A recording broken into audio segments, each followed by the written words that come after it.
아멘. 미국 제1차 대각성의 운동이 있었던 사람 중에 한 사람이었던 조나단 에드워드라는 그분은 있습니다. 프린스턴 대학의 초기 총장이었고 예일 대학 출신으로서 그는 위대한 설교자요 청교도를 대표하는 가장 위대한 신학자다라고 그렇게 칭할 수 있습니다. 그는 23년간 노샘프턴이라는 교회에서 목회를 했는데 40대 후반에 그 교회에서 쫓겨나는 일들이 일어났습니다. 왜 그랬을까? 그가 오랫동안 교회를 심호하다 보니까 교인들의 삶이 하나님 앞에 기뻐하시는 삶이 아닌 것처럼 보였습니다. 그들의 고백과 믿음이 엉터리처럼 보였기 때문에 그는 고민하다가 결국 성찬에 참여할 수 있는 사람을 제안시켰습니다. 성찬에 참여할 수 있는 사람은 어떤 사람인가? 그것은 예수를 믿고 크게 괄목할 만한 영적인 변화가 있느냐라는 것입니다. 두 번째는 철저한 죄의식을 갖고 하나님 앞에 회개한 경험이 있느냐. 세 번째는 철저한 회개를 통해서 변화된 삶의 증거가 사회적으로 다른 사람에게도 나타나고 있느냐. 이것이 적합하지 않을 때에는 성찬에 참여할 수 없다라고 정했습니다. 이렇게 했더니 수많은 사람들이 불만을 가지고 일어났습니다. 그리고 이 목사님이 자격이 없다라고 해서 그를 심무투표를 해서 교회를 쫓아내었습니다. 조나단 에드워드 목사님이 하고 싶었던 것이 무엇일까? 진정 예수 믿는 사람은 변화되는 사람, 그의 마음이 변화되는 사람을 예수 믿는 사람이다라고 칭하고 있다는 것입니다. 진정한 변화는 어디서 일어날까? 마음에서 일어난다라는 것입니다. 마음이 변화되고 우리의 속 사람이 변화되어야 그 사람이 진짜로 변화된 사람이다라는 것을 말하고 있습니다. 그 사람의 변화는 짧은 시간에도 가능합니다. 사람은 화장을 하거나 성형 수술을 하거나 아니면 좋은 옷을 입거나 이렇게 하면 우리는 벌써 외모가 바뀌어지게 됩니다. 그것뿐만 아니라 우리가 형식적으로 사랑할 수 있고 형식적으로 예배 드릴 수 있으며 형식적으로 주님 앞에 나와서 찬송할 수가 있다라는 것입니다. 그 사람이 정말 영적으로 변화된 사람일까라는 것입니다.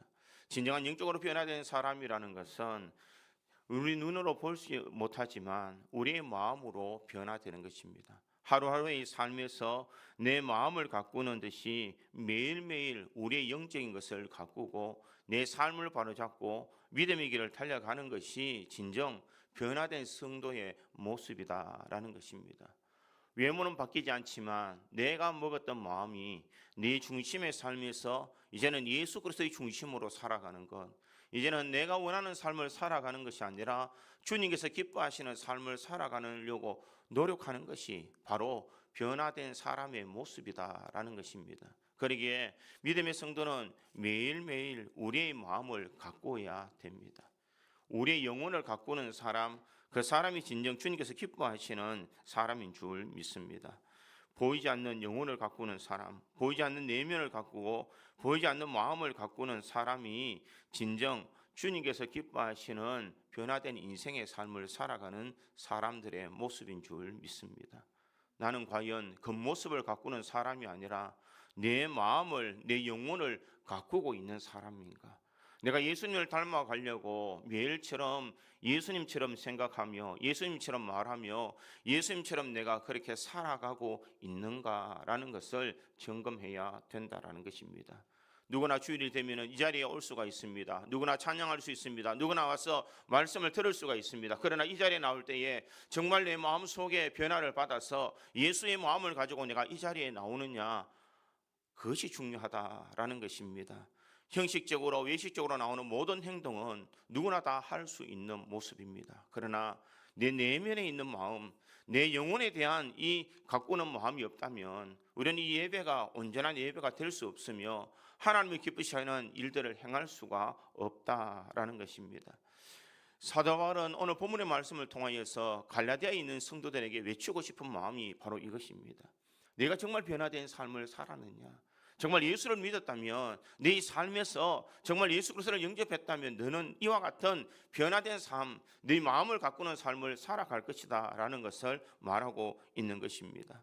갈라디아 지역에 있는 교회들에게 사도 바울은 예수를 믿고 처음 전도 여행을 통하여서 복음을 전하는 그런 교회였습니다.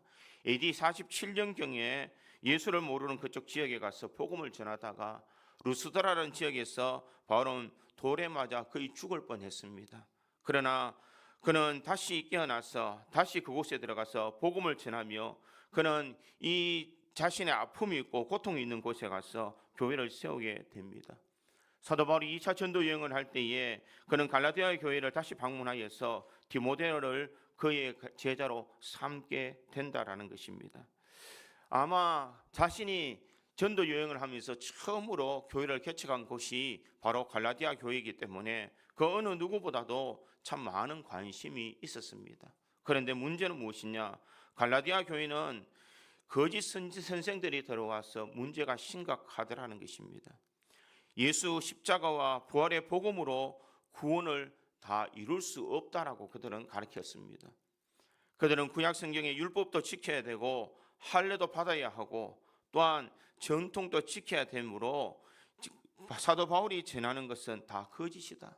사도 바울이 예수님의 사도다라고 말하지만 정말 그 사도의 전통성도 확인할 수 없는 그의 말을 믿을 수 없는 사람의 말이다라고 사람들에게 유혹하고 있었습니다. 결국 이 거짓 선생이 들어옴으로 말미암아 갈라디아 교회가 흔들리게 되어 있더라라는 것입니다.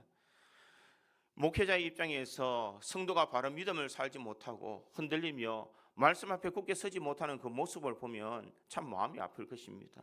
그 어떤 것보다 가장 큰 마음이 아픈 것은 자기가 그렇게 열심을 다하여 이 교회를 세우고 성도들을 세웠는데 말씀 앞에 바로 서지 못하고 변화된 삶을 살아가지 못할 때에 아마 사도 바울의 마음은 찢어질 듯이 아팠을 것입니다. 그는 결국 이 갈라디아에 있는 성도들에게 예수를 믿으면 예수 그리스도의 말씀이 나를 변화시킨다라는 것을 증거하고 있습니다.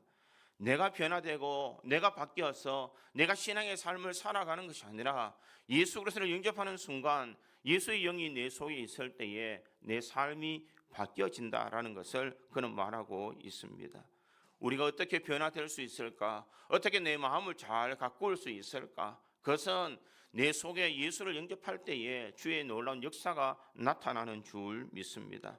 수많은 세상의 사람들은 자신의 겉모습을 가꾸는 데 집중하지만 우리 믿음의 성도들은 우리의 영혼을 가꾸는 데 신경을 써야 될 줄 믿습니다. 내가 과연 예수 그리스도를 닮아가는 모습으로 내가 살아가고 있는가? 하루하루의 삶에 매일매일 순간에 보이지는 않지만 내 내면에서 예수 그리스도를 영접하고 내가 예수를 닮아가는 사람으로 변화되고 있는가라는 것을 우리가 점검해 봐야 될 줄 믿습니다. 그렇다면 우리의 내면을 가꾸는 사람, 우리 영을 가꾸는 사람은 어떤 삶을 살아야 우리 영혼을 가꿀 수가 있겠습니까? 저는 오늘 본문의 말씀을 통하여서 이것을 한번 생각해 보므로 우리 구지 장로교회에 있는 모든 성도들이 영혼을 가꾸는 사람이 되어서 하늘에 산 소망을 가질 수 있는 저와 여러분이 되기를 주님의 이름으로 축원드립니다. 첫째로 영혼을 가꾸는 사람은 신앙의 이력서가 분명한 사람입니다. 사도 바울이 자기 이력서를 통하여서 나타내고자 했던 것은 무엇인가? 그것은 바로 내가 예수를 믿기 전에 나의 모습과 예수를 믿고 난 뒤에 나의 모습이 바뀌었다라는 것을 말하고 있습니다. 나는 예수 믿기 이전에는 예수 믿는 사람을 핍박하는 것이 나의 소원인 것처럼 내 모든 사명인 것처럼 생활했습니다. 그러나 그가 예수를 믿고 난 뒤에는 예수를 전하는 사람으로 바뀌었습니다. 율법을 제일로 삼았던 그가 이제는 복음의 생명을 거는 사람으로 바뀌었다라는 것입니다. 또한 그는 원망과 정오의 대상이었던 예수 그리스도가 이제는 그의 영광이 되는 예수 그리스도로 바뀌었다라는 것입니다. 내 전에의 이력과 내 지금의 삶의 이력은 분명히 바뀌었다라는 것을 말하고 있습니다. 그러기에 사도 바울은 자신이 진정한 변화는 어디서부터 일어났을까? 오늘 보면 11절과 12절에 그는 이렇게 고백을 합니다. 형제들아, 내가 너에게 알게 하노니 내가 전한 복음은 사람의 뜻으로 된 것이 아니니라. 이는 내가 사람에게서 받은 것도 아니요 배운 것도 아니요 오직 예수 그리스도의 계시로 말미암은 것이라 이렇게 말하고 있습니다. 내가 변화될 수 있었던 것은, 내가 이게 변화된 것은 사람의 뜻으로 따라 된 것이 아니다. 누군가의 권유를 통해서 내가 변화된 삶을 살아가는 것이 아니다라는 것입니다. 누가 좋은 율법을 가지고 와서 내 마음을 변화시키고 내 삶을 바꿔준 것이 아니다라는 것을 말하고 있습니다. 그뿐만 아니라 내가 사람에게서 받은 것도 아니요 배운 것도 아니요라고 말합니다. 사람을 따라서 내가 바뀌고 이 사람의 가르침을 통하여서 내가 변화되는 삶을 살아가는 것이 아니다라는 것을 말하고 있습니다. 종교 지도자들에 의해서 배운 것도 아니요 유명한 사도들에게서부터 배운 것도 아니라 나는 오직 예수 그리스도의 계시로 변화되었다라는 것을 말하고 있습니다. 이 말은 예수님께서 친히 나를 만나 주셨고 예수님께서 나를 붙들어 주셨기 때문에 내 인생이 변화될 수 있더라라는 것을 말합니다. 사도 바울의 이력은 무엇인가? 내가 예수를 모르고 있을 그때에 예수 믿는 사람을 잡으려고 다메섹에 가다가 그가 예수님을 만난 사건이 나를 변화시켰다라는 것을 말하고 있습니다. 사랑하는 성도 여러분, 내 마음을 바꿀 수 있는 사람은 예수를 만난 사람만이 내 마음을 바꿀 수가 있습니다. 예수 그리스도를 영접한 사람만이 내 영혼에 대한 관심을 가질 수 있으며 내가 복음에 대한 열정을 가지고 살아갈 수가 있다라는 것입니다. 아직 예수를 만나지 못했다면 내가 오늘 이 자리에 앉아있는 이 자리가 정말 내 영혼을 가꾸는 자리가 아니라 그저 허황된 자리일 수도 있다는 것입니다. 이 교회에 와서 우리가 예배하며 찬양하며 하나님의 말씀을 듣고 하나님 앞에 영광 올려드리는 이 모든 이야기 속에 우리가 예수를 만난 이 사건이 없었다면 이 모든 시간은 아무것도 아니다라는 것을 우리에게 말하고 있습니다. 그러기에 사도 바울은 내가 진정 변화되고 내 신앙의 이력이 바뀌어질 수 있었던 것은 내가 예수를 만난 이후에, 내가 예수 그리스도를 만나고 내 삶이 예수 그리스도에 대해서 바르게 바뀌어질 때에 나의 삶이 변화되더라라는 것을 그렇게 말하고 있습니다. 오직 예수 그리스도의 계시로 말미암은 것이다 라는 것을 말합니다. 나는 정말 예수 그리스도로 내 인생이 변화되었느냐라는 것입니다. 교회에 오래 다녔다고 소용이 없다는 것입니다. 내가 직분을 가지고 있다고 소용이 없다는 것입니다. 내가 오랜 연륜을 가지고 있다는 것도 소용이 없다는 것입니다. 가장 중요한 것은 내면을 가꿀 수 있는 사람은 정말 예수를 만난 그 이력이 있느냐라는 것입니다. 예수를 만난, 내가 예수 그리스도를 통하여서 변화된 삶을 살아가고 그 예수 그리스도가 내 마음속에서 살아 움직일 수 있는 그런 역사된 마음이 내 속에서 지금도 일어나고 있느냐라는 것을 말하고 있습니다. 그러게 유창한 말을 하는 사람도, 내가 오랫동안 교회를 다닌 사람도 진정 내가 예수 그리스도에 의해서 내 영혼을 가꿀 수 있는 마음을 있는 사람은, 예수를 만나지 못한 사람은 내 영혼에 대한 관심을 가질 수 없다라는 것을 우리에게 말하고 있습니다. 사랑하는 성도 여러분, 항상 내 마음속에 예수 그리스도를 모시고 예수 그리스도를 나를 만나주신 그 놀라운 사건을 통하여서 우리의 영혼에 관심을 가지며 우리의 영혼을 가꿀 수 있기를 간절히 소망합니다. 부모님의 강요에 의해서 나오는 것이 아니라 우리 집안이 대대로 모태 집안의 사람이기 때문에 온 것이 아니라 수많은 사람들 중에 나를 지명하여 불러주시고 나를 만나주신 그 주님을 통하여서 내가 변화되는 신앙의 삶을 살아가는 것, 이 확신이 있는 사람만이 진정 예수 그리스도를 내 마음에 모시고 내 영혼을 바꾸며 살아갈 수 있는 사람인 줄 믿습니다. 사도 바울이 자신의 전하는 말씀에 대하여 확신을 가질 수 있었던 것은 그가 직접 예수를 만났기 때문입니다. 복음의 확신을 가질 수 있던 것은 나를 만나주신 그 예수님을 그럼 확신하기 때문에, 그런 복음에 힘이 있고 자신의 생명을 걸 만큼 이 복음에 대해서 열심을 가질 수가 있더라라는 것입니다. 사랑하는 성도 여러분, 우리 믿음의 성도들의 삶에서 항상 내 마음속에 예수 그리스도를 내 마음속에 모시는, 내가 예수를 만났던 그 신앙의 이력을 날마다 마음에 간직할 수 있기를 간절히 소망합니다. 세상에서 악세사리로 신앙생활하는 사람이 아니라 내 마음속에 예수에 대한 확신을 가지고 내가 예수 믿기 이전의 삶과 내가 예수님을 만나고 난 뒤에 내 삶이 바뀌었다는 이 신앙의 이력을 날마다 마음에 되새기면서 우리 영혼을 잘 가꿀 수 있는 믿음의 성도들이 되기를 간절히 소망합니다. 복음은 개인적인 것입니다. 이 복음은 내가 예수님을 만나지 않으면 내 가족이 다 예수를 잘 믿는다 해도 아무런 소용이 없다라는 것입니다. 내가 주님을 만나야 되고 내 영혼이 주님 앞에 드려지는 삶을 살아갈 때에 주님께서 우리의 삶을 은혜로 이끌어 주실 줄 믿습니다. 오늘도 복음의 확신이 넘치는 마음으로 우리의 영혼을 잘 가꾸는 믿음의 성도들이 되어서 진정 주님이 기뻐하시는 거룩한 삶을 살아가는 저와 여러분이 되기를 주님의 이름으로 축원드립니다.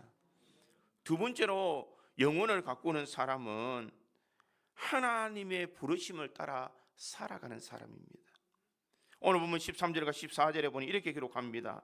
내가 이전에 유대교에 있을 때에 행한 일과 너희가 들었거니와 하나님의 교회를 심히 박해하여 멸하고 내가 네 동족 중 여러 영갑자보다 유대교를 지나치게 믿어 네 조상의 전통에 대하여 더욱 열심히 있었으니 이렇게 말하고 있습니다. 사도 바울은 자신이 유대교에 있을 때에 하나님의 교회를 핍박했다라는 것입니다. 내가 유대교를 지나치게 믿었다는 것입니다. 네 조상들의 전통을 가지고 열심히 있었다라고 말하고 있습니다. 언제나 주체는 무엇이냐? 나였다라는 것입니다. 내가 유대교에 있었고 내가 유대교를 지나치게 믿었고 내가 조상들의 전통을 열심히 믿었다라는 것입니다. 그런데 사도 바울이 예수를 만나고 난 뒤에 그는 어떻게 바뀌었는가? 그는 내가라는 말이 아니라 이제는 하나님께서 나를 부르셨다라고 말하고 있습니다. 오늘 보면 15절에 보니 이렇게 기록합니다. 그러나 내 어머니의 태로부터 나를 택정하시고 그의 은혜로 나를 부르신 이가 이렇게 이야기합니다. 하나님의 은혜로 나를 불렀다라는 것입니다. 내가 예수를 믿었다라는 것이 아닙니다. 내가 예수님을 만나러 갔다는 것이 아닙니다. 내가 예수 그리스도를 향하여서 내가 갔다는 것이 아니라 주님께서 은혜로 나를 부르셨다라고 말하고 있습니다. 그의 은혜로 나를 부르신 이가 창세전에 나를 택하여 주시고 나를 만나 주시고 나를 하나님의 자녀 삼아 주신 것은 전적인 하나님의 은혜다. 우리 인생에도 바로 이와 같은 은혜가 있어야 될 줄 믿습니다. 내가 예수를 믿게 되는 것은 나의 힘, 나의 노력, 내 의지로 되는 것이 아니라는 것입니다. 하나님께서 내 어머니의 태에 있을 때부터 우리를 선택하여서 우리를 불러주셨기 때문에 나는 오늘 이 자리에 있다는 것을 우리에게 말하고 있습니다. 이것이 바로 하나님께서 우리를 은혜로 불러주신 이 콜링이다라는 것을 말하고 있습니다.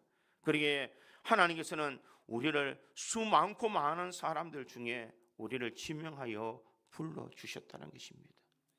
세상에 얼마나 많은 사람들이 살아가고 있습니까? 그 수억이 되는 수많은 사람들이 살아가는 이 현상 속에서 주님은 나를 아시고 창세전에 나를 지명하여서 나를 하나님의 자녀로 불러주셨다는 것입니다. 그러니 내가 예수 믿어서 살아가는 것이 아니라 전적인 하나님의 은혜를 통하여서 나를 불러주셨다는 것입니다. 그래서 사도 바울의 삶은 이제는 내가 주님의 그 부르심에 합당한 믿음의 삶을 살아간다라는 것을 말합니다.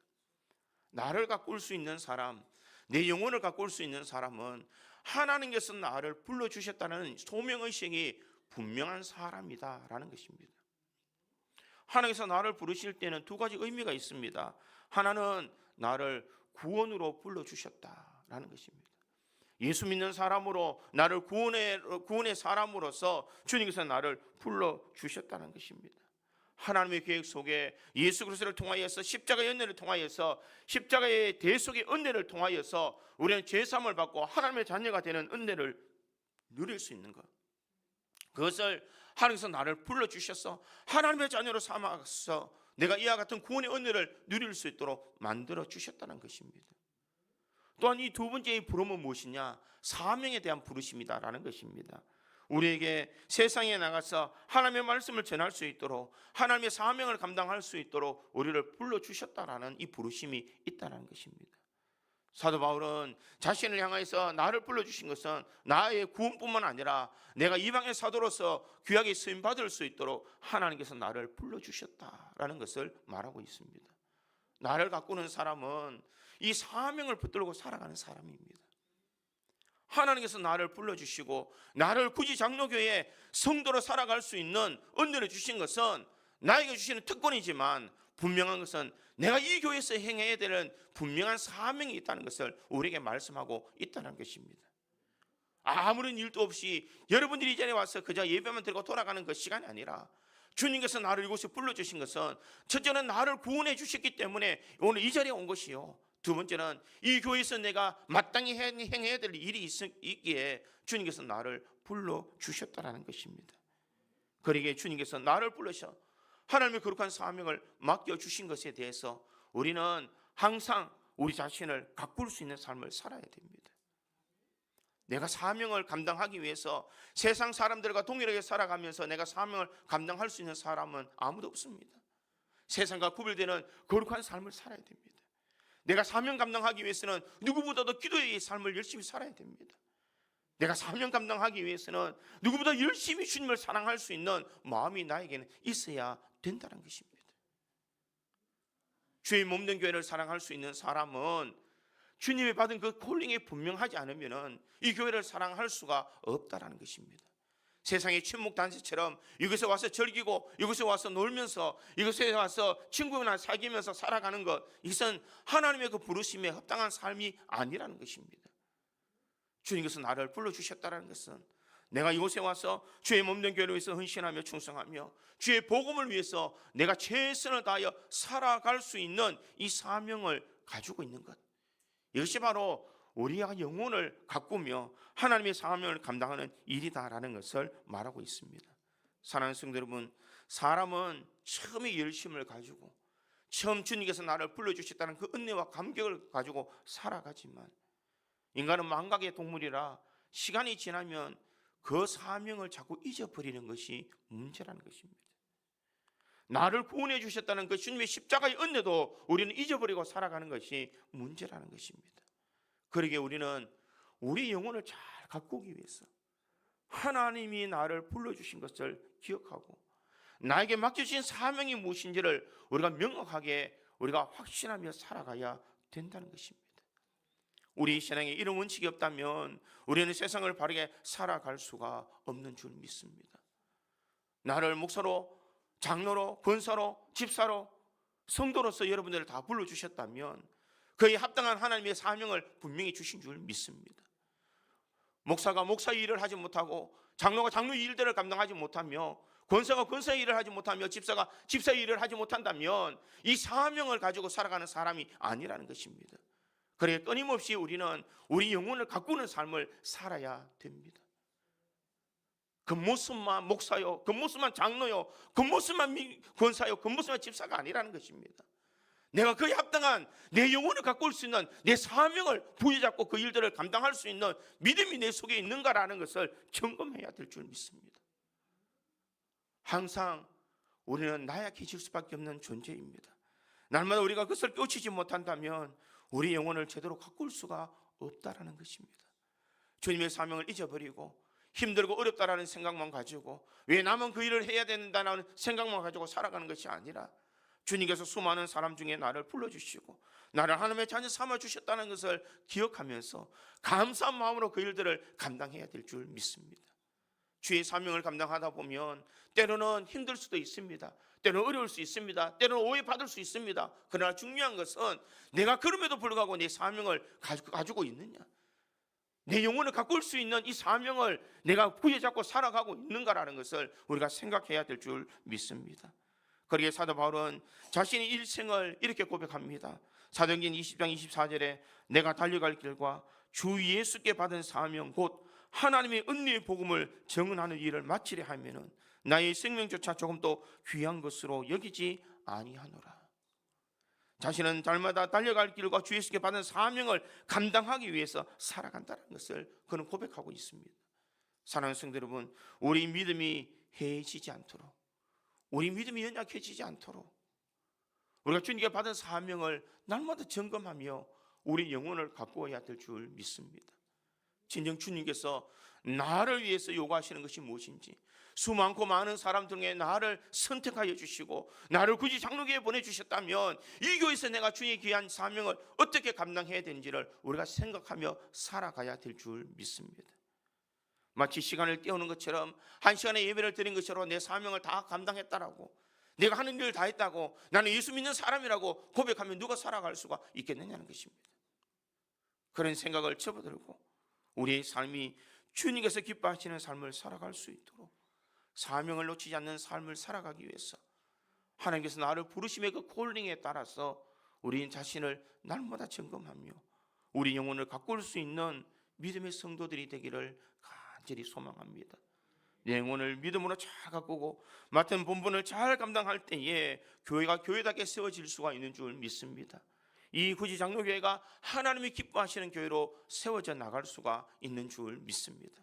이 사명을 놓치지 않는 우리 믿음의 성도들이 되어서 우리 영혼이 잘 가꾸어지는 은혜가 임하기를 주님의 이름으로 축원드립니다. 세 번째로 이 영혼을 가꾸는 사람은 복음을 위해서 철저히 준비하는 사람이 영혼을 가꿀 수 있는 사람입니다.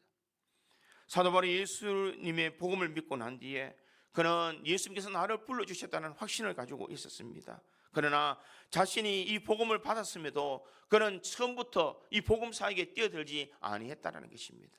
자신을 점검하며 믿음의 삶에서 자신을 철저하게 준비시키는 모든 과정이 있었다라는 것입니다. 그리고 오늘 보면 16절에 보면 이렇게 기록합니다. 16절의 말씀에 보니 그의 아들을 이방에 전하기 위하여 그를 내 속에 나타내시기를 기뻐하셨을 때에 내가 곧 혈육과 의논하지 아니하고 이렇게 말합니다. 하나님께서 나를 불러주시고 사명을 주셨다고 해서 내가 내 혈육과 의논하지 아니했다라고 말하고 있습니다. 혈육과 의논했다면 아마 사도 바울이 이 복음을 전하는 일에 많은 방해를 받았을 것입니다. 너가 이제 장가 가야 될 일이고 우리 가문을 위해서 네가 어떻게 살아야 될 것이고 네 장년을 생각해서 네 아버지 어머니를 생각해서 네가 그렇게 살아가서 되겠느냐, 아마 이렇게 방해를 받을 수도 있었다는 것입니다. 그런데 사도 바울은 곧 혈육과 의논하지 아니했다라고 그렇게 말합니다. 그리고 자신을 먼저 훈련시키고자 했다는 것입니다. 17절의 말씀에 보니 이렇게 기록하고 있습니다. 17절에 보니 또 나보다 먼저 사도된 자들을 만나려고 예루살렘으로 가지 아니하고 아라비아로 갔다가 다시 다메섹으로 돌아간노라 이렇게 말하고 있습니다. 먼저 사도된 자들을 만나려고 예루살렘에 가지 아니했다는 것입니다. 그리고 아라비아로 갔는데 그는 3년 만에 이렇게 올라오게 됩니다. 사도 바울이 왜 이렇게 했을까? 하나님과의 영적인 만남을 가지기 위해서. 그는 준비된 사람으로서, 복음에 대해서 준비된 사람으로서 하나님의 말씀에 철저하게 나 자신을 낮추며 말씀 앞에 바로 서서 복음을 전할 수 있는 준비된 사람이 되기 위해서 그는 준비시켰다라는 것입니다.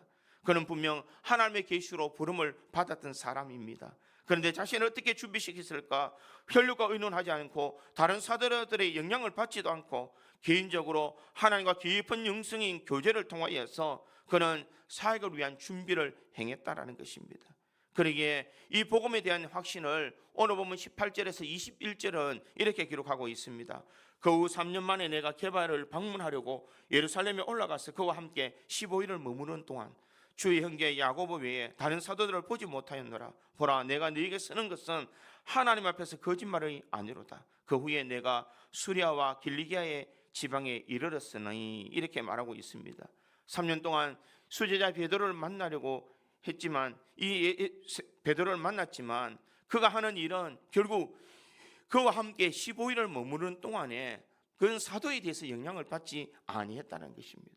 자신이 행할 수 있는 것은 하나님과 깊은 영성의 시간을 가졌다라는 것을 많은 신학자들은 증거하고 있습니다.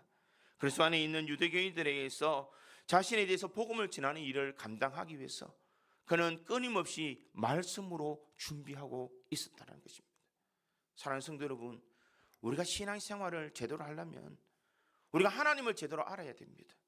예수 그리스도에 대해서 분명한 확신이 있어야만 내가 복음을 전하며 살아갈 수가 있다는 것입니다.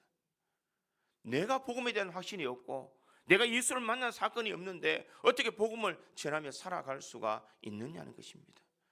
내가 교리에 대해서 알지도 못하는데, 내가 신앙에 대해서도 알지도 못하는데 내가 어떻게 바르게 살아갈 수 있고 어떤 것이 옳고 어떤 것이 그르다라고 말할 수가 있느냐는 것입니다. 요즘 많은 사람들은 자기의 신앙으로 살아가는 사람들이 많다라고 그렇게 이야기합니다. 무엇이냐? 내 생각에는 이 정도 믿으면 된다. 내 생각에는 교회 생활 이 정도 하면 된다, 이 정도 하면 내가 천국 갈 수 있다, 자기 스스로가 판단을 한다라는 것입니다. 아니라는 것입니다. 내 삶의 기준은 내가 아니라 철저하게 말씀이 되어야 될 줄 믿습니다. 하나님의 말씀이 요구되는 대로 내가 살아가는 것이 바로 믿음의 삶을 살아가는 사람이요, 그와 같은 인생의 삶을 살아가는 사람이 옳은 신앙의 삶을 살아갈 수가 있는 줄 믿습니다. 그리고 우리는 말씀을 배워야 됩니다. 우리는 말씀을 깨달아야 됩니다. 우리가 말씀 속에 살아야 되는 이유가 내 생각대로 살아가는 것이 아니라 하나님의 말씀이 기준이 되어서 그 말씀대로 살아가야 진정 내가 변화된 삶을 살아갈 수 있습니다. 농사일을 한 번도 짓지 않는 사람이 어떻게 농사를 잘 지을 수 있겠습니까? 내 생각에는 이렇게 하면 될 것 같았는데 농사를 지어보면 내 생각대로 하면 안 된다는 것입니다. 농사일을 할 때는 철저하게 농사의 기준에 맞게 해서 이때에 파종할 시기에는 이때 파종을 해야 되고, 이때 약을 쳐야 되면 약을 쳐야 되고, 이때 거름을 줘야 되면 거름을 줘야 되는 그 시기를 놓쳐버리면 이 열매를 맞을 수가 없다는 것입니다. 그래 내가 생각하고 내가 원하는 대로 살아가면 좋은 열매를 맺을 수가 없습니다. 마찬가지로 우리 영혼도 마찬가지입니다. 내 기준으로 우리 영혼을 가꾸려고 하면 우리 영혼이 잘 가꾸어지지 않는다는 것입니다. 말씀 앞에 우리 자신을 잘 가까워야 됩니다. 말씀에 내가 바로 서 있는지, 내가 믿음의 길에 있는지, 내 열심을 다해 신앙생활을 하는 것이 아니라 말씀이 내 삶의 기준이 되어서 그 말씀대로 내가 살아가고 준비되어져야 내가 하나님 앞에 귀하게 쓰임 받을 수가 있다는 것입니다. 사도 바울이 될 수 있었던 것은 무엇이냐? 그가 자신의 열심을 가지고 살아가지 아니했다는 것입니다. 철저히 말씀 앞에 자신을 녹이며 자신의 말씀 앞에서 바로 서서 믿음의 삶을 살아갈 때에 그의 인생이 바뀌어지게 되더라는 것입니다. 사랑하는 성도 여러분, 하나님의 말씀으로 우리 영을 가꿀 수 있기를 간절히 소망합니다. 내 열심이 아니라, 내가 아는 지식이 아니라 말씀으로 나를 가꾸고 나를 변화시키며 내 마음에 확신을 주지 않는다면 우리는 올바른 신앙의 삶을 살아갈 수가 없는 줄 믿습니다. 그러기에 할 수만 있으면 말씀을 깊이 묵상하고 말씀에 사로잡혀 말씀 앞에서 우리 자신을 우리가 적용시킬 때에 우리는 우리 영혼을 가꿀 수 있는 믿음의 삶을 살아갈 수가 있는 줄 믿습니다. 오늘 본문 22절과 24절에 보니 그리스도 안에 있는 유대의 교회들이 나를 얼굴로는 알지 못하고 다만 우리를 박해하던 자로 전에 멸하려던 그 믿음을 지금 전한다 함을 듣고 나로 말미암아 하나님께 영광을 돌리니라. 박해하던 자가 전에 멸하던 그 믿음을 지금 전하는 것을 의심의 눈초리로 보지 않고 지금 그 모든 것을 하나님 앞에 영광을 돌리더라라는 것입니다. 사도 바울처럼 볼 수 있었던 것은 무엇이냐? 그들의 마음속에도 예수에 대한 확실한 믿음이 있었기 때문입니다. 성령에 통하여서 이 사도 바울이 변화되었다는 것을 소문을 들었기 때문입니다. 우리의 삶에도 이런 우리 영혼을 잘 가꾸어서 사도 바울 같은 아름다운 소문이 나타날 수 있기를 간절히 소망합니다. 저 사람 참 변했다. 예수 믿기도 딱 하지만 제가 예수 믿고 난 뒤에 정말 사람이 변했는 것 같다. 정말 예수에 대해서 사랑하고 예수를 위해서 살아가고 예수를 증거하며 뜨거운 열심을 가지고 교회를 섬기고 있더라. 우리가 이런 칭찬의 말을 드려야 될 줄 믿습니다. 영혼을 가꾸는 사람은 복음을 위하여 철저히 준비하는 사람입니다. 말씀에 준비하고 기도로 준비하였어. 어느 누구가 말하든지 복음에 대해서 바른 열심을 가지고 증거할 수 있는 사람, 이것이 바로 우리의 영혼을 가꾸는 사람의 모습인 줄 믿습니다. 사랑하는 성도 여러분, 우리의 영혼을 가꾸기 위해서 우리의 신앙의 이력을 반드시 분명히 세울 수 있기를 바랍니다.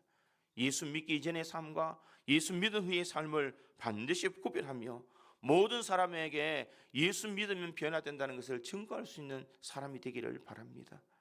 예수를 영혼을 가꾸는 사람은 하나님의 부르심에 따라 살아가는 사람입니다. 내가 따라가는 사람이 아니라 하나님의 사명을 붙들고 그 사명을 감당할 수 있는 사람, 이 사람이 영혼을 가꾸는 사람입니다. 영혼을 가꾸는 사람은 복음을 위하여 철저히 준비하는 사람, 말씀이 기준이 되어서 그 말씀대로 살아가려고 노력하는 사람이 진정 영혼을 가꾸는 사람이라는 것을 기억하고 우리 이 한 해 우리 영혼을 잘 가꾸어서 우리가 하나님이 기뻐하시는 거룩한 삶을 살아갈 수 있는 우리 고지 장로교회 모든 성도들이 되기를 주님의 이름으로 축원드립니다.